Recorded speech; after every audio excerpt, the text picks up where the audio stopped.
కన్యారాశి వారికి దేవగురువు అయినటువంటి బృహస్పతి భాగ్యస్థానంలో ఉంటున్నారు. భాగ్యజీవే సర్వ సౌభాగ్య సిద్ధి అని సూత్రం. అంటే సర్వ సౌభాగ్యాన్ని ఇస్తారు 9వ రాశిలో ఉన్నటువంటి గురువు. అర్ధంచ స్వకులాచార గృహలాభస్సు భోజనం నిత్యస్త్రీజన సంపర్క నవమస్థే భవేద్ గురౌ.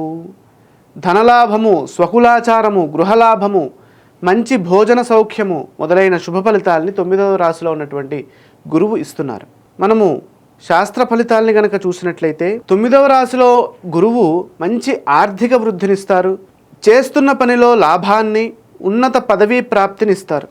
కార్యసిద్ధి విశేషంగా ఉంటుంది. అలాగే పై అధికారుల నుండి గొప్ప ప్రశంసలు, మన్ననలను అందుకుంటారు. అదేవిధంగా సంఘంలో గౌరవ మర్యాదలు పెరుగుతాయి.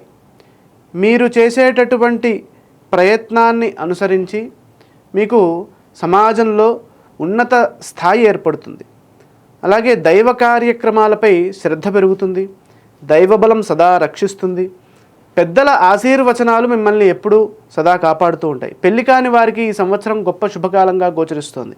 అలాగే గృహ నిర్మాణాలు ఎవరైనా చేయాలనుకున్నా, అలాగే ఆర్థికంగా వృద్ధి చెందాలనుకున్నా ఈ 9వ రాశిలో ఉన్నటువంటి గురువు యొక్క స్థితి వారికి అనుకూల ఫలితాలను ఇస్తుంది.